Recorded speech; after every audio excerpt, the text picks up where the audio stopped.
78 years ago, a middle-aged couple living quietly in the small town of Gonzales, Louisiana, vanished from their home on a summer night. No trace, no note, leaving behind a house locked tight and their car still sitting in the garage.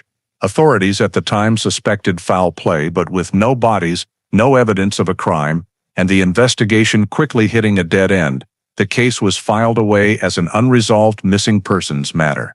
Yet for decades afterward, local folks never stopped talking about that house, where many believed the truth had never been fully buried.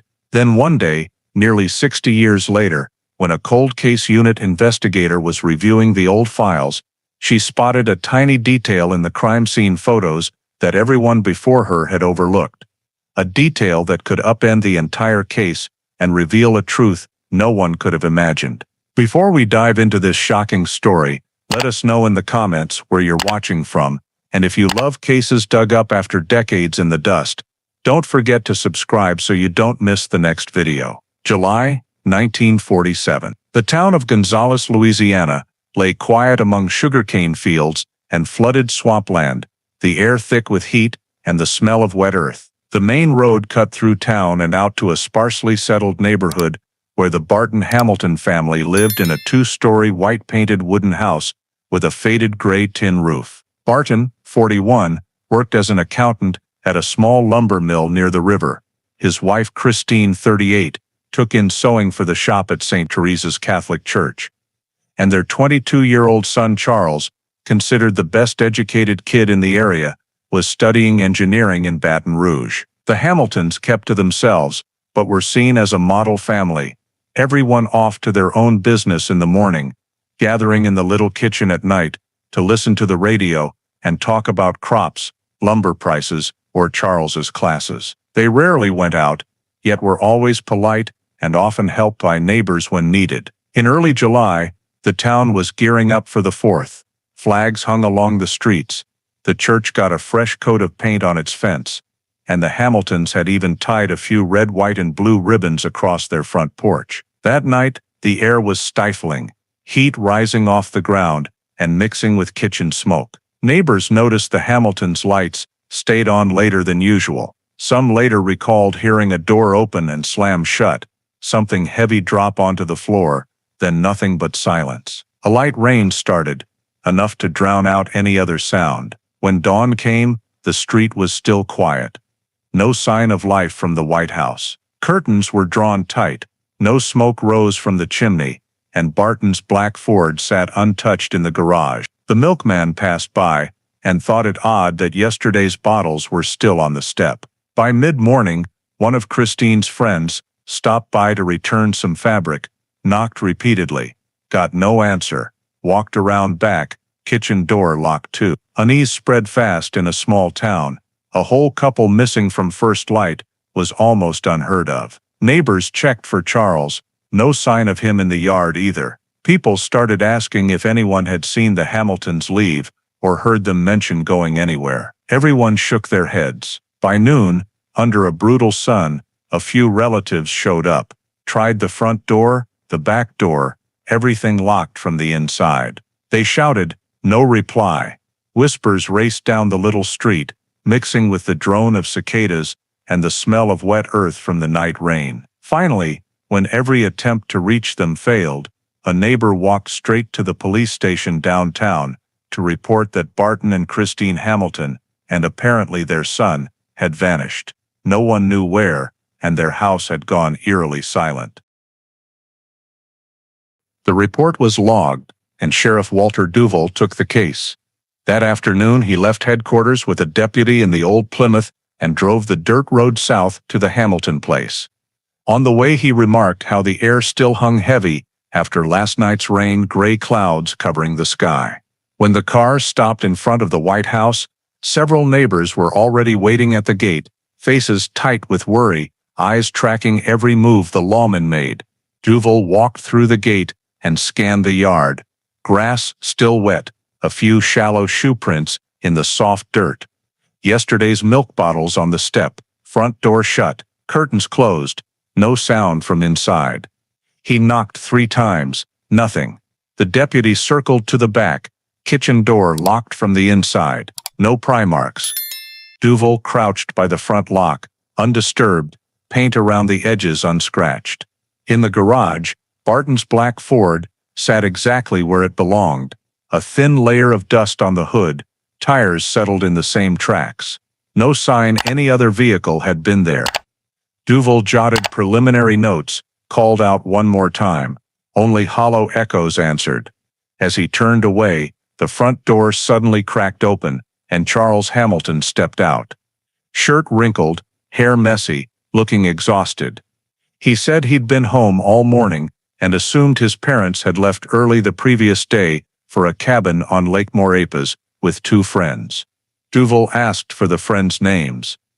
Charles was vague, said they were work contacts of his father's, couldn't recall addresses. Duval wrote it down, then asked to step inside. Charles reluctantly agreed and moved aside.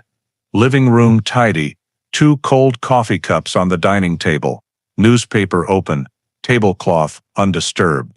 Duval walked the hallway, checked every room, windows locked from inside, beds made flat, no signs of struggle or anything moved.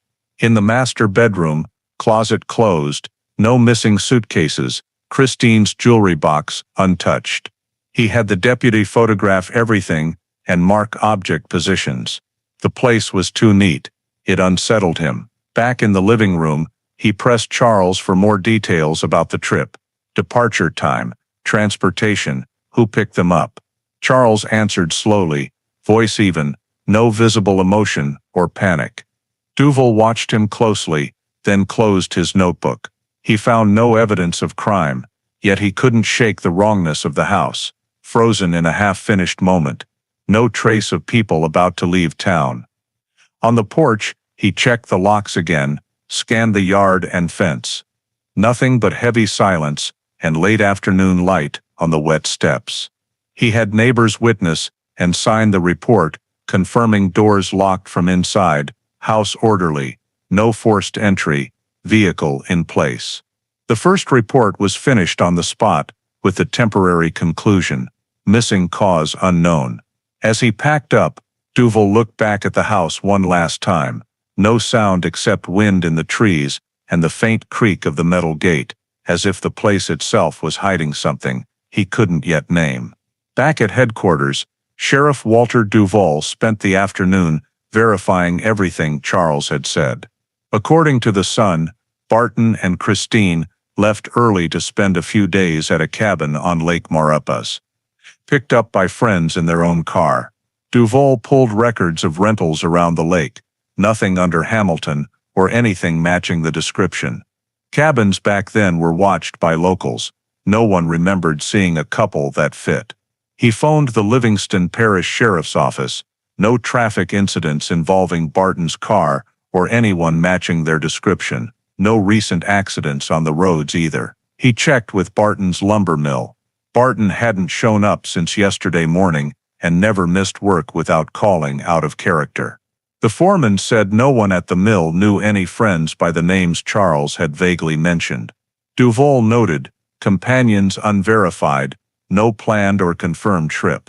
He called the church sewing shop where Christine worked part-time. She had orders due by the weekend and had never mentioned leaving town. A coworker said Christine was supposed to drop off finished pieces the previous morning to get paid. No sign she was packing or going anywhere. Duval sent men door to door again. Neighbors confirmed the Hamiltons' lights were on late, but no one actually saw them leave. One man 3 houses down thought he heard a car pass around midnight, but wasn't sure whose. Back at his desk, Duval compared everything to the scene report. Nothing supported the idea. Barton and Christine had left Gonzales. The Ford's tires showed no fresh tracks, engine stone cold, hadn't moved in at least 24 hours. Barton's personal journal, recovered from the house, last entry 2 days earlier, call accounting office. No mention of any trip, post office confirmed, no unusual mail in or out. Piece by piece, the picture contradicted the Sun's story. Charles insisted his parents left willingly. No one else could confirm it. Duval stared out the window at the darkening sky and rewrote the initial report, crossing out missing cause unknown and adding preliminary verification complete. No evidence subjects left locality. Recommend expanded search phase. He closed the file, told the deputy to ready a search team, and sent formal notice up to the Ascension Parish Sheriff's Office, missing persons case. Gonzales, Louisiana, search to commence. The next morning, after clearance from the parish, Sheriff Walter Duval launched a full-scale search around Lake Maurepas, the supposed final destination. Notices went to every local department, calling in auxiliary police, water rescue teams, and civilian volunteers. Local hunters showed up with flat-bottom boats, spotlights, and tracking dogs. A quick briefing was held in the station yard. Duval laid a big map across a patrol car hood and divided the lake into sectors with red pencil. West side, sheriff's deputies, south and northeast. Hunters and volunteers, open water. 2 rescue boats. Objective: any sign of a cabin vehicle or belongings tied to the Hamiltons. At sunrise, the teams moved out. The road to Lake Maurepas twisted through swamp, thick trees on both sides, insects buzzing, air heavy with mud. Duval rode in the lead boat, a small wooden skiff with an outboard, along with 2 deputies and a local hunter. The water was dark, the surface mirror flat under a gray sky, tall reeds blocking the view. The hunter occasionally pointed west to old logging trails now overgrown, wide enough years ago for a car, but swallowed by grass. On shore, dog teams worked the few dry ridges, but most of the area was flooded and treacherous. By noon, the north and west sectors were cleared. Nothing. Duval called a break and set up a checkpoint at the tree line to collect reports. Road patrols checked highways for any strange vehicles from the night in question. Also nothing. Rescue boats kept probing the water with poles and drag nets. Duval noted terrain conditions: deep mud bottom, sudden drop-offs, dark pockets deeper than 10 feet, slow current but dangerous undertows. He wrote, dense swamp, limited access, need more small boats and local guides. By afternoon, the southern team returned with a few random finds: white-painted scrapwood, a rusted tin can, old rope, none relevant. No cabins existed in the area, no tire tracks, no roads to the shore. Hunters confirmed the place had been empty of structures for years. As the sun dropped behind distant trees, Duval called it for the day, had teams mark searched areas with bamboo stakes and red cloth, then stood alone on the bank, staring across the flat water, turning copper in the sunset. No cabin, no vehicle signs, no witnesses. Every lid dead-ended exactly where he'd hoped for answers. In his daily log he wrote, no secondary scene located. Area vast, swamp deep, visibility poor. Recommend expanding search radius 10 miles around lake. As the teams pulled out, outboard motors and barking dogs faded into the dusk, leaving only wind and dark water reflecting a thin moon. Like the lake itself was refusing to answer the question, the whole town still couldn't. The next morning, the search resumed with an expanded scope toward the southwest of Lake Maurepas, where the water was deeper and thick with reeds. A team of local hunters along with 2 police officers was dispatched in wooden boats to sweep the low shoreline, the area where currents typically washed up debris and floating objects. The sky was hazy with mist, the sunlight dull as it reflected off the mud-scented surface of the lake.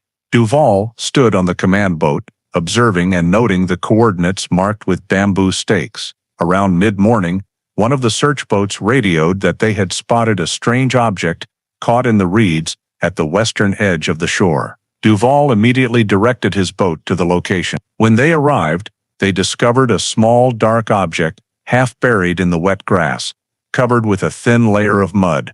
A woman's medium-sized leather handbag, its brass clasp already rusted. Duval ordered no one to touch it until the scene was photographed. Then it could be collected. An officer wearing rubber gloves carefully lifted the bag from the grass and placed it on a metal tray.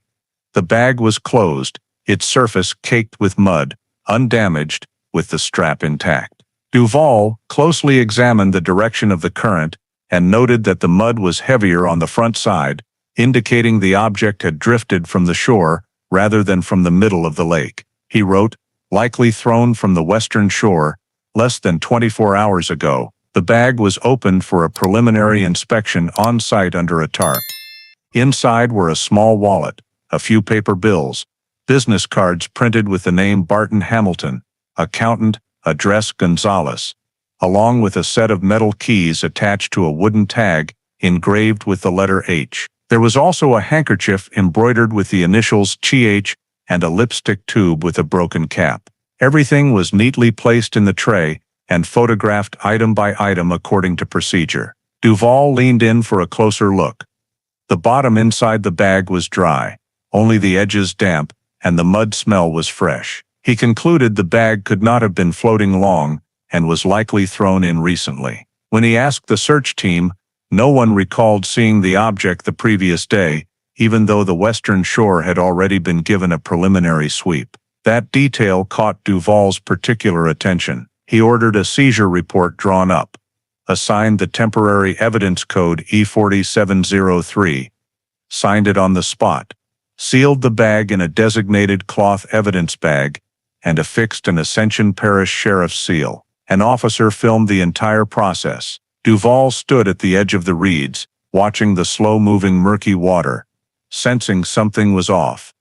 The location where the bag was found did not match the wind direction or current from the previous night, meaning the object had not drifted from far away, but was most likely placed there intentionally. He had the shoreline checked, and found faint adult footprints leading down from the dirt road.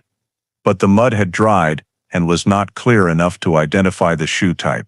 Duval ordered the area cordoned off within a 50-meter radius to search for additional related items, but they found only a few rotten leaves and drifting trash. Once finished, he had the evidence transported back to headquarters and handed over to the technical division. That afternoon, in the parish's temporary laboratory, the handbag was reopened under bright white light. The preliminary report confirmed no traces of blood or biological tissue. The mud on the exterior matched soil samples taken from the western shore. No standing water inside the bag, indicating the object had not been fully submerged, but was thrown or placed near the water's edge. The business cards and keys matched information in the Hamilton file. Duval recorded the findings in the day's consolidated report.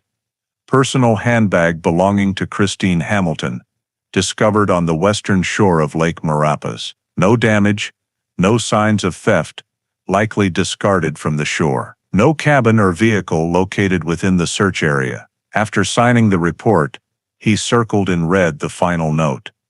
First authenticated evidence, possible criminal connection. In a brief meeting with the search team leaders, Duval announced a temporary halt to water surface dragging to focus on the western shoreline and shifted the case status from missing persons cause unknown to missing persons suspected criminal activity. He looked down at the worn map where a red circle marked the handbag's discovery point, isolated amid the vast expanse of reeds. For the first time since taking the case, Duval felt the line between a simple disappearance and a criminal investigation beginning to blur. In the report sent to the parish office, he ended with based on evidence item E4703, the Hamilton case is reclassified for special investigation. Search of the Lake Marapas area will continue with expanded scope the following day. As soon as the first piece of evidence reached headquarters, Sheriff Walter Duval spent the entire evening reviewing the full file and the statements Charles Hamilton had provided. He spread out the map of the Lake Marapas area, marked the handbag's location, and compared it to the routes out of Gonzales that Charles had described in the initial interview. The statement claimed Barton and his wife left home in a friend's car, heading north along the Levee Road, then taking a small highway toward the lake region. However, highway patrol reports confirmed no witnesses had seen an unfamiliar vehicle in that area that night. Gas stations and roadside stores were questioned. No one had seen a couple matching their description. Duval also sent inquiries to neighboring parishes, Livingston and Tangipahoa, asking for information about any couple traveling with a younger person in recent days, but all responses were negative. He reread the on-scene report.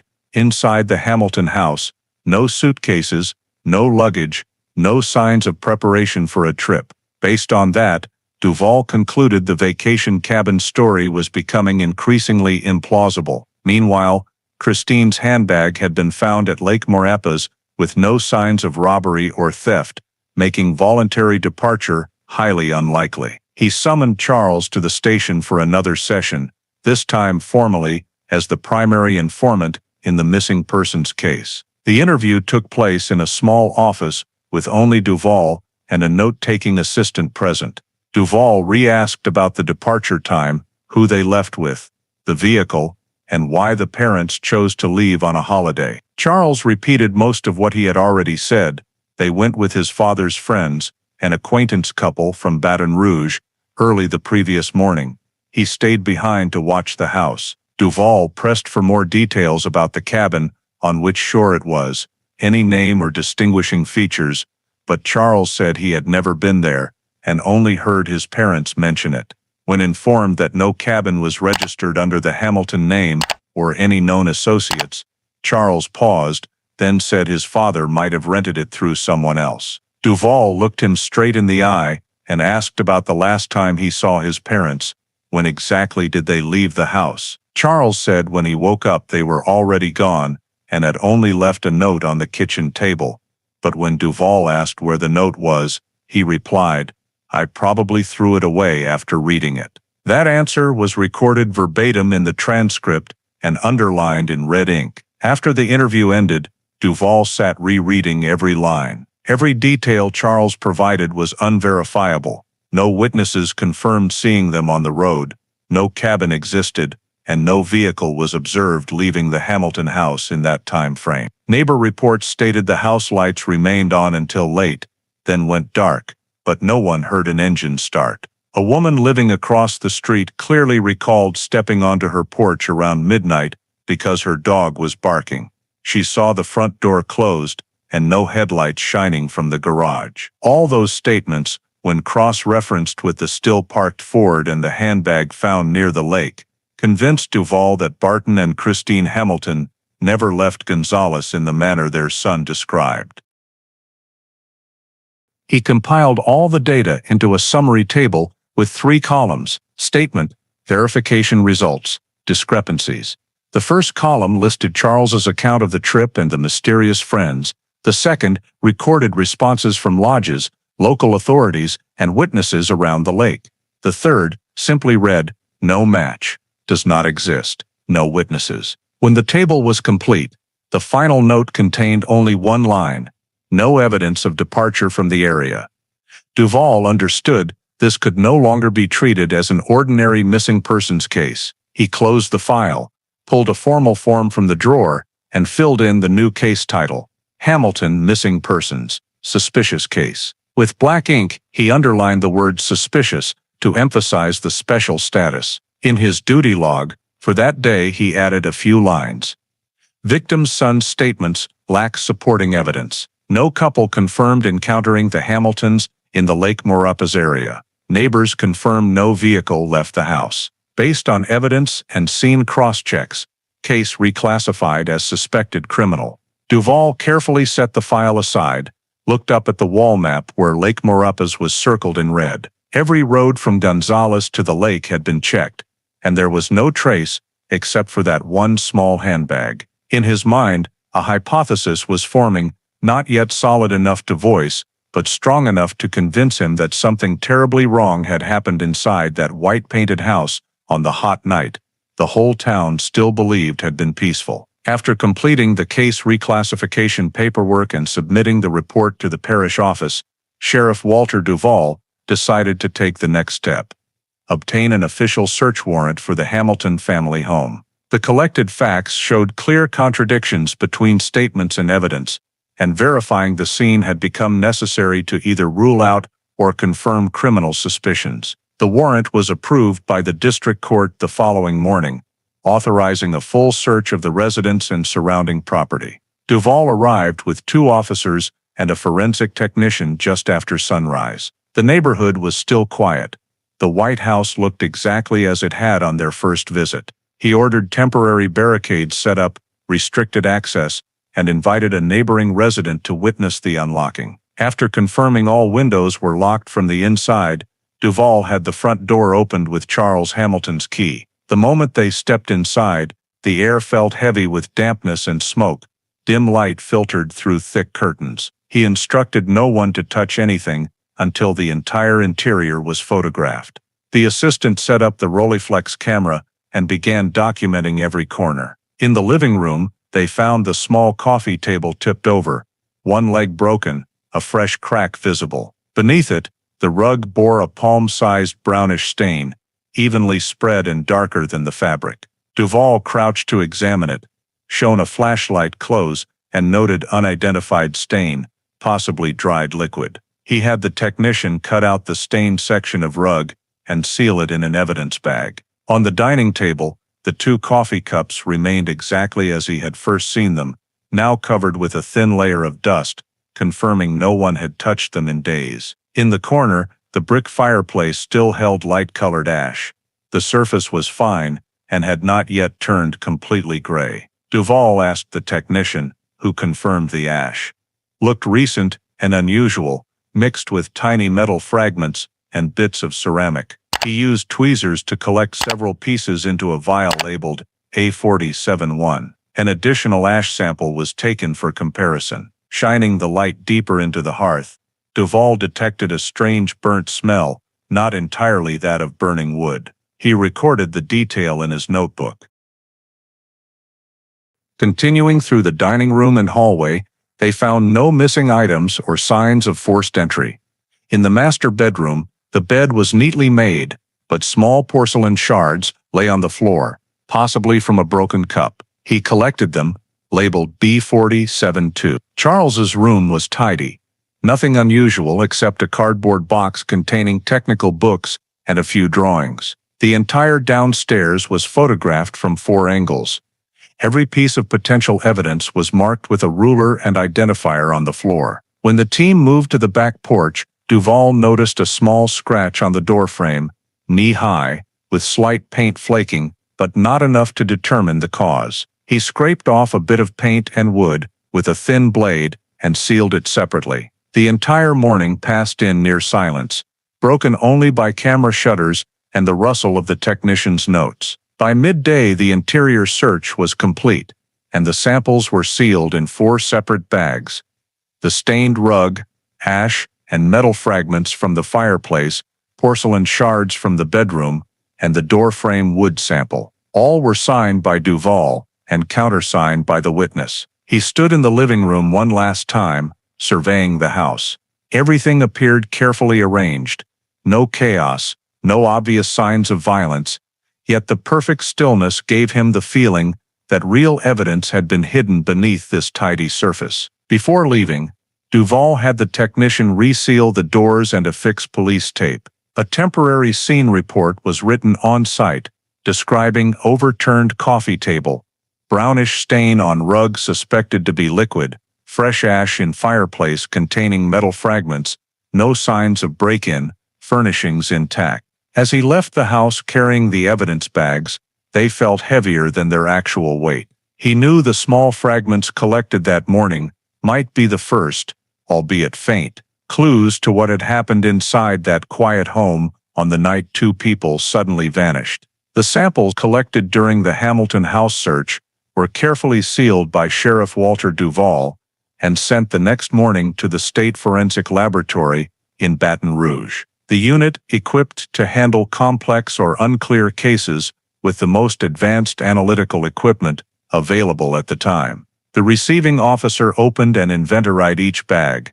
The stained rug, ash mixed with metal fragments, porcelain shards, and doorframe sample. Each item was rephotographed and assigned its own code. Duval personally signed the transfer, emphasizing the brownish stain on the rug and the fireplace ash as the 2 most significant points. He left the lab with instructions to contact him the moment preliminary results were ready. During the waiting days, he continued reviewing statements and search maps, but no new leads emerged. By the end of the week, the lab telegraphed that analysis was complete and requested his presence for the detailed briefing. When Duval returned to Baton Rouge, the chief technician, a man about his age, led him to a small conference room where the processed samples and typed report lay on the table. According to the report, the brownish stain on the rug did not react to reagents for human or animal blood, yielding only a neutral result,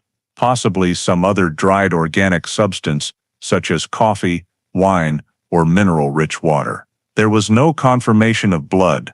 The fireplace ash showed unusual composition, higher than normal calcium levels, traces of lime compounds, a small amount of iron oxide, and metal impurities. The technician explained this could occur if wall plaster or ceramic items had been burned in the fireplace, but the exact source could not be determined. The recovered metal fragments were brass alloy, too small to identify the original object. The bedroom porcelain shards were simply from a broken cup, unrelated to any organic material. The door frame wood showed no traces of violence or foreign paint, only natural scratching.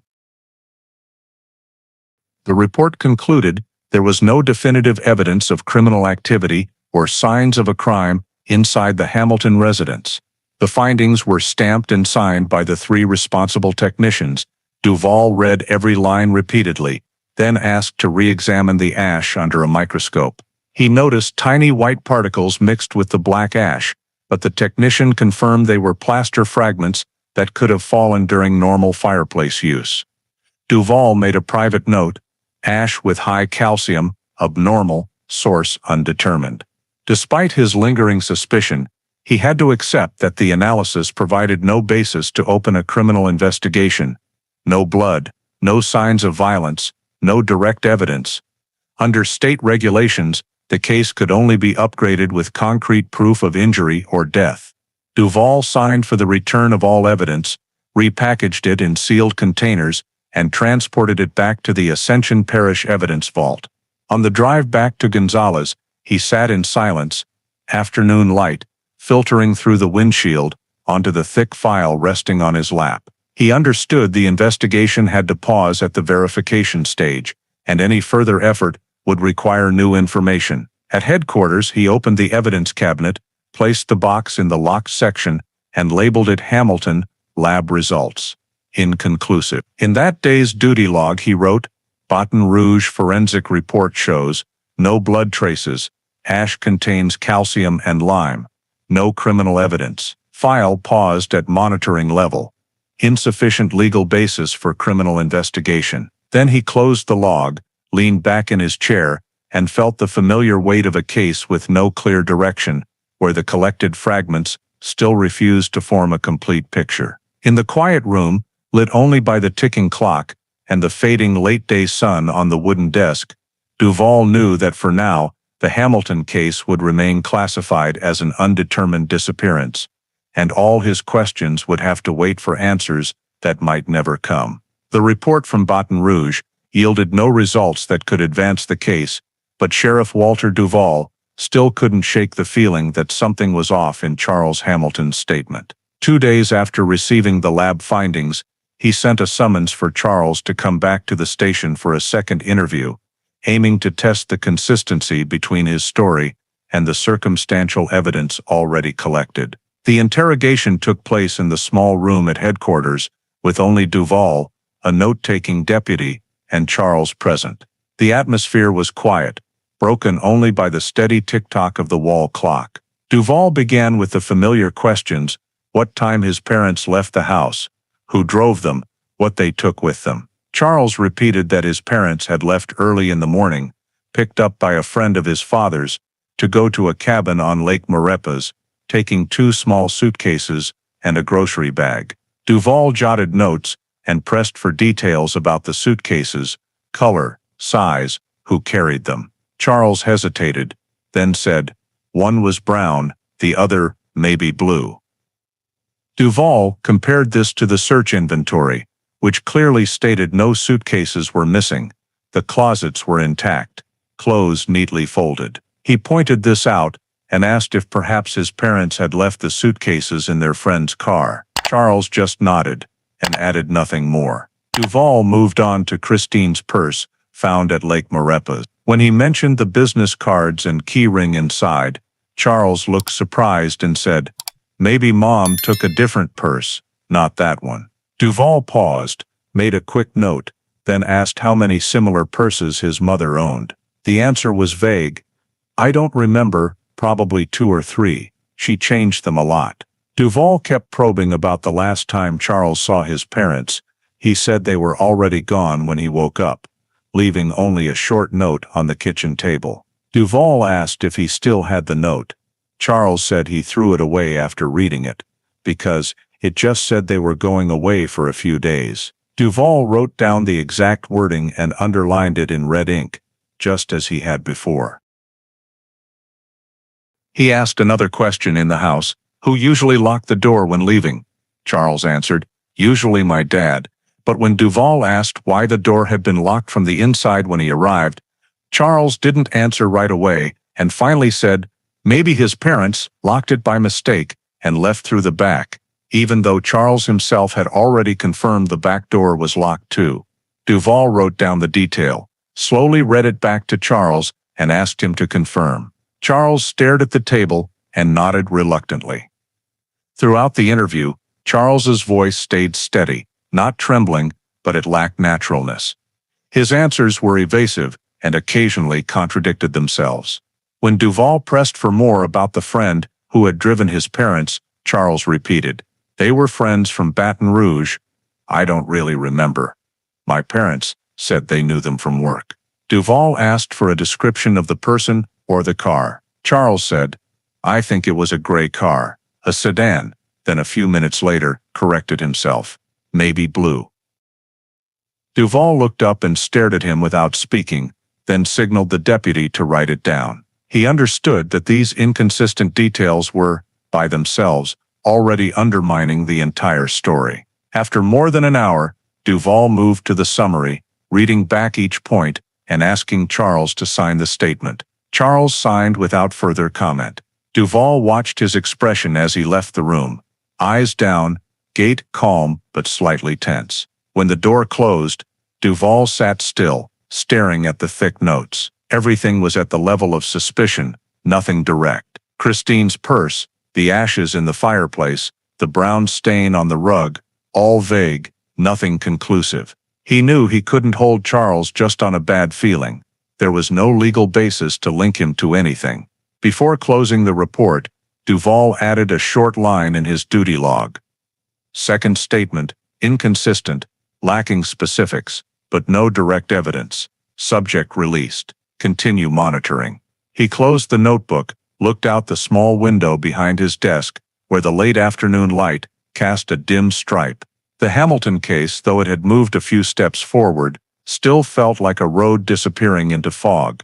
Every trace dissolved the moment it seemed within reach. In the weeks following the second interview, Sheriff Walter Duval continued directing searches around Gonzales, but nothing changed. No new witnesses, no tire tracks, no bodies or additional belongings turned up. The evidence file sent from Baton Rouge was reviewed multiple times. Every analysis reached the same conclusion: no definitive criminal element.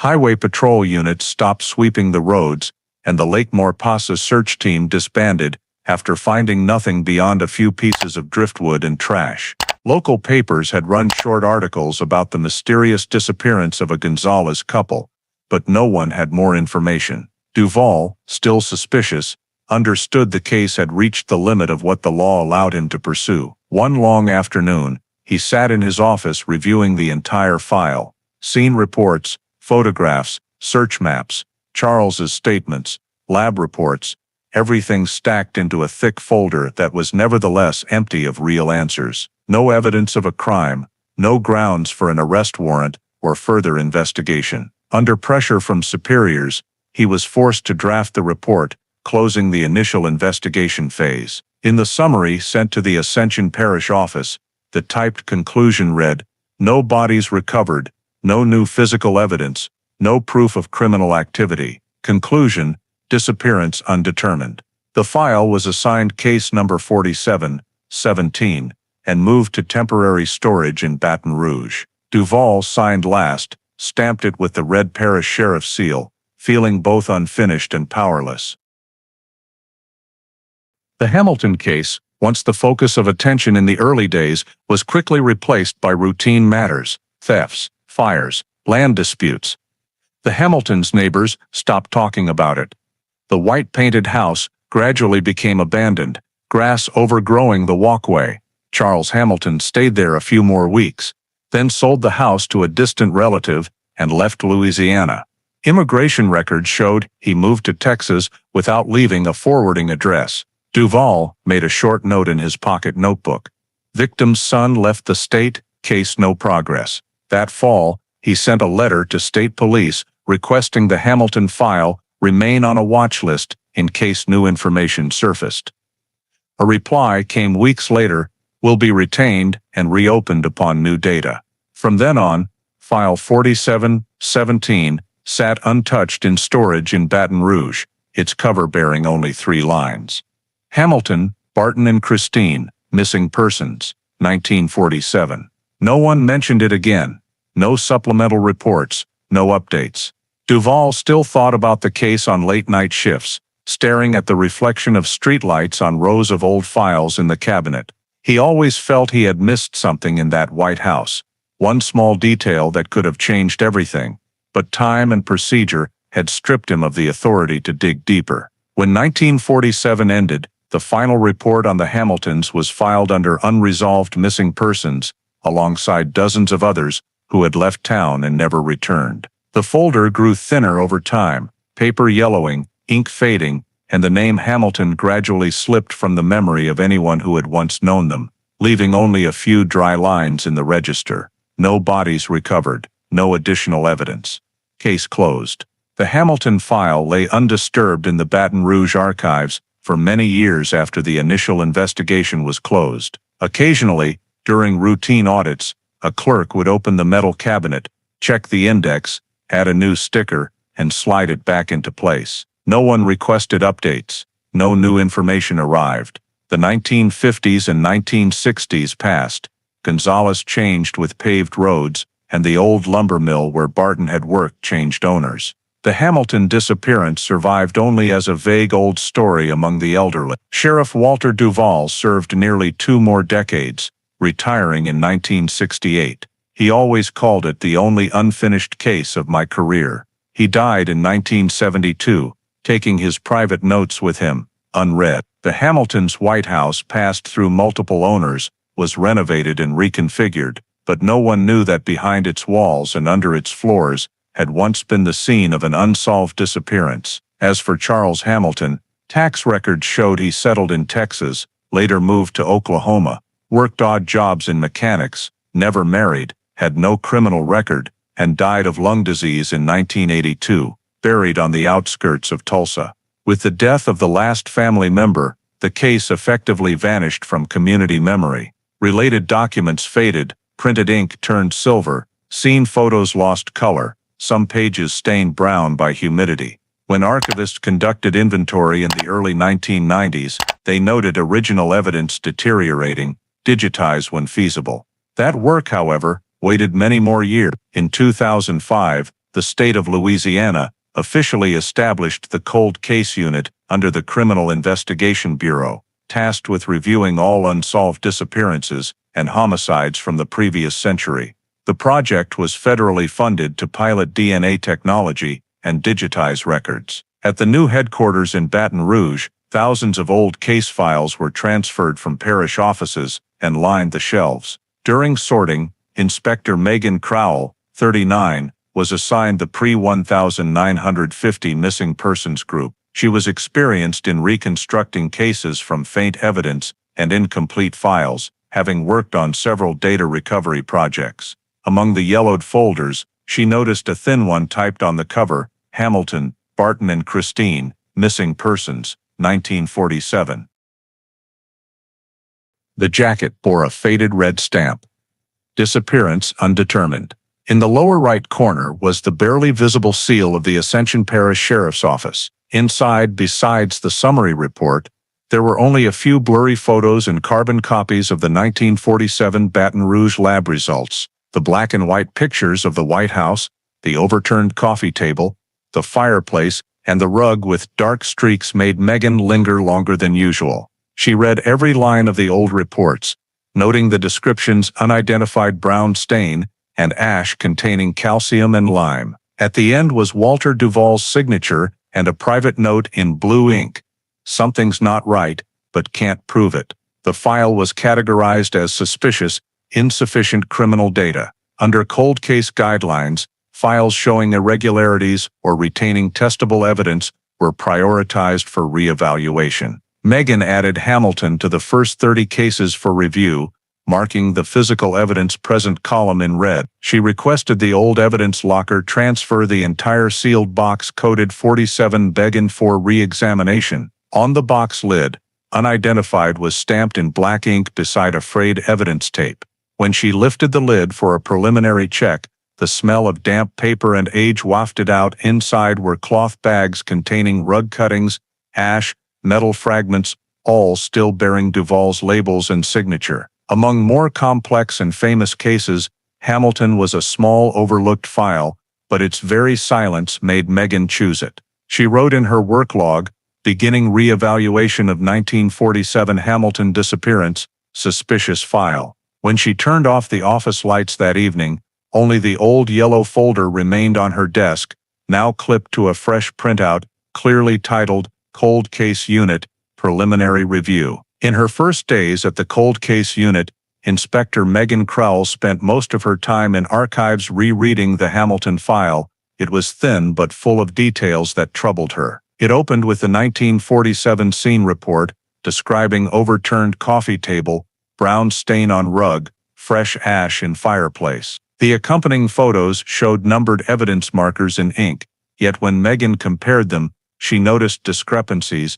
The angle of the coffee table did not match the stain's position on the scene diagram. According to the report, the brown stain was in the middle of the room, nearly 2 meters from the fireplace, but in the photos it appeared right against the wall beneath the window. She enlarged the images, compared shadows to determine light direction, and concluded the photos were taken from a completely different angle than described, possibly due to poor coordination between the note-taker and photographer, or deliberate repositioning. Additionally, a handwritten note in blue ink on the lab report copy read, "Item destroyed.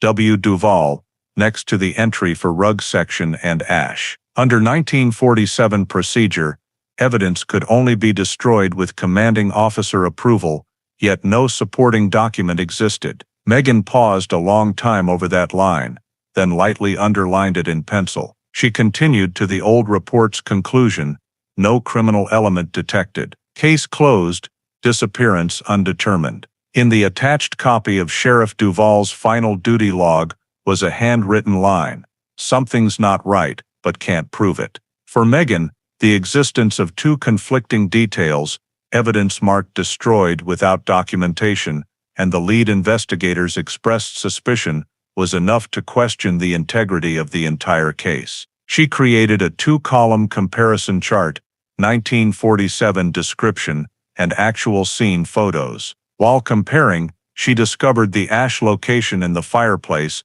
also failed to match the notes. The photos showed light-colored fine ash with tiny white flecks and metal fragments, unlike ordinary wood ash. The 1947 lab report noted calcium and lime content, but offered no explanation. Megan wrote, "Composition unexplained, possible error or deliberate omission." She reprinted the photos, circled questionable areas in red, paying special attention to the hearth tiles. In one image, a small semicircular crack was visible, as if the area had once been pried open and resealed. To confirm, she pulled the original property plat. The house still stood, renovated multiple times, but structurally intact. Megan contacted the current owners, an elderly couple who had bought it in the 1980s. During the conversation, the husband recalled that around 1998, while repairing the chimney, he had found a thick layer of strange white ash under the hearth tiles that he had to scrape out before retiling. He thought it was old lime or brick dust and had no idea of the house's history. That detail made Megan write boldly in her notebook.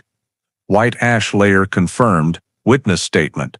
Back at headquarters, she reported her preliminary findings to her supervisor and requested the Hamilton case be moved to the priority excavation list to verify any remaining physical evidence. In her formal proposal to the cold case chief, she outlined 3 points. First, clear contradictions between 1947 descriptions and scene photos regarding evidence location and characteristics. Second, the unexplained item destroyed, Duval note lacking legal basis.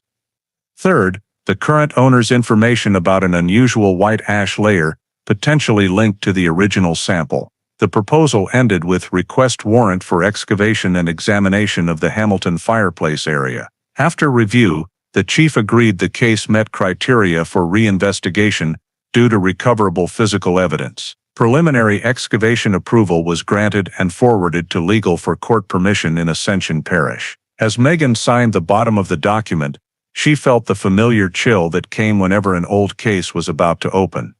The mixture of excitement and unease, as if beneath nearly 60 years of ash and dust, something was still waiting to be seen for the first time. Once the excavation warrant was approved, the cold case unit forensic team, together with Ascension Parish deputies, went to the former Hamilton house. That morning, the Baton Rouge sky was overcast.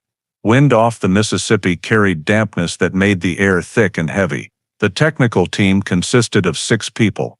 Inspector Megan Crowell, a geologist, a fire materials forensic specialist, and 2 assistants. The area was fully cordoned off. The owners temporarily moved out for the duration. The living room with the fireplace was cleared of furniture and draped with plastic sheeting to contain dust. The lead forensic officer read the work plan aloud.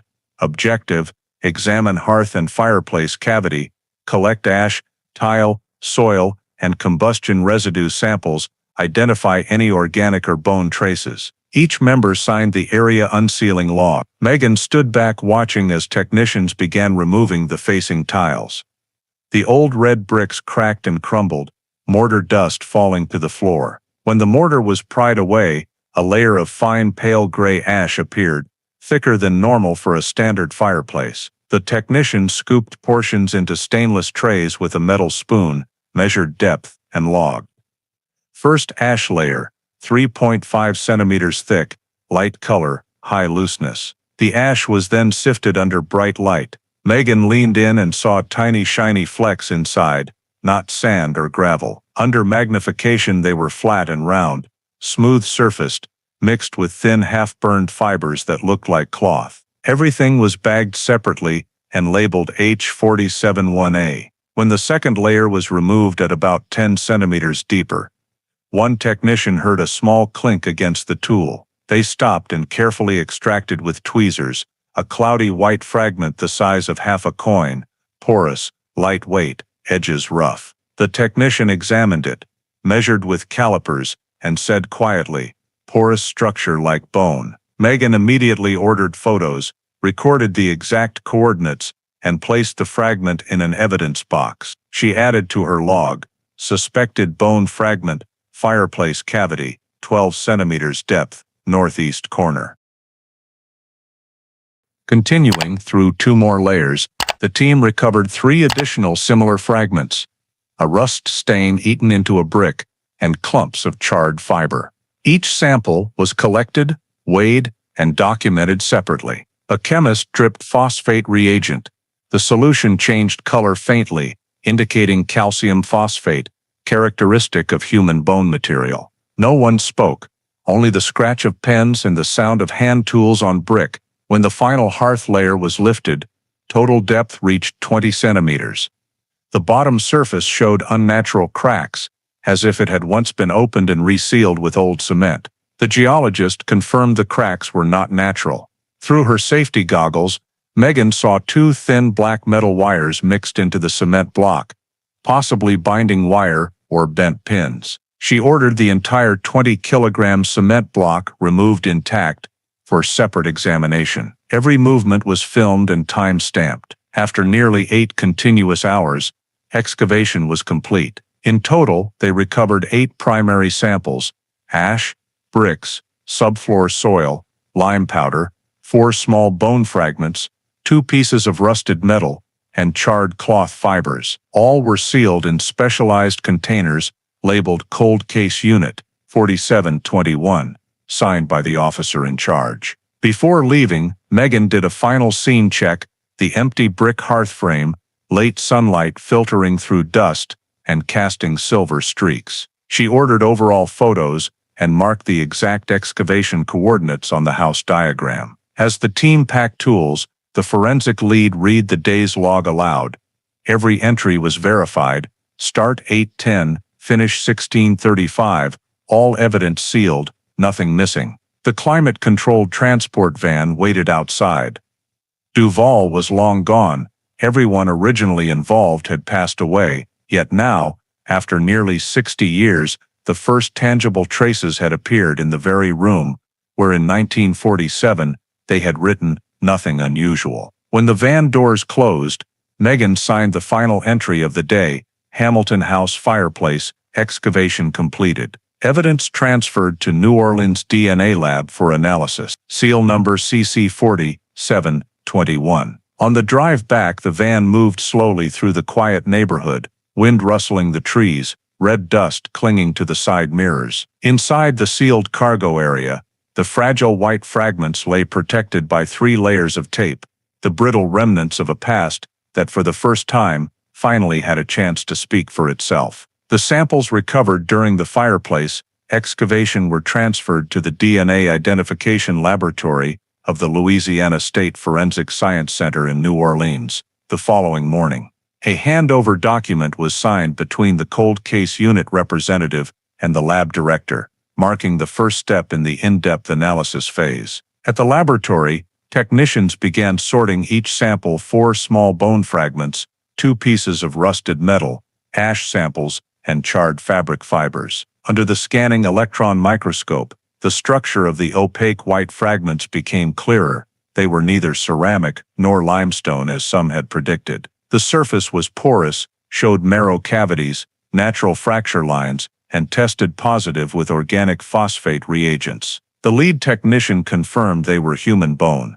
To determine sex, they used chromosomal quantification. Results indicated the samples belonged to a female. DNA extraction was performed using partial burnt tissue extraction techniques. After 3 days, the lab obtained a DNA sequence long enough for comparison. While awaiting results, Megan Crowell contacted civil registry offices to locate living relatives of the Hamilton family. After weeks of searching, she found a distant relative of Barton named Mitchell Hamilton, living in Florida, a grandson through a cousin branch. He agreed to provide a blood sample for comparison. The sample was sent via special courier to New Orleans, accompanied by valid identity verification. When the data was entered into the system, the comparison showed the bone fragment DNA matched 99.84% with the female Hamilton genetic line. The result was double-checked and confirmed by 2 independent laboratories. The report concluded, sample H471A originates from a female individual of Hamilton lineage. Probability of random match less than 1 in 10 million. Immediately upon receiving the information, Megan went to the lab to sign the confirmation document. She looked at the data string on the screen, then shifted her gaze to the small bone fragment, now sealed in a plastic case, the first direct physical evidence in a disappearance case spanning nearly 6 decades. In her report to the cold case unit chief, she wrote, DNA identification confirms the sample is female human bone matching the Hamilton lineage. Victim identified, Christine Hamilton. Attached was the formal request to reopen the case under new file number CC4721. That same afternoon, an emergency meeting was held at cold case headquarters in Baton Rouge. Representatives from technical, forensic, and the state prosecutor's office attended. Megan presented the excavation process, test results, and genetic evidence. After hearing the report, the prosecutor concluded that the Hamilton case was no longer an unresolved missing persons matter, but had shifted to suspected homicide with physical evidence. The decision to reopen the file was approved on the spot, along with directives to expand the investigation to related factors, including the possibility of additional victims, motive, and evidence concealment. Access to all 1947 Ascension Parish archives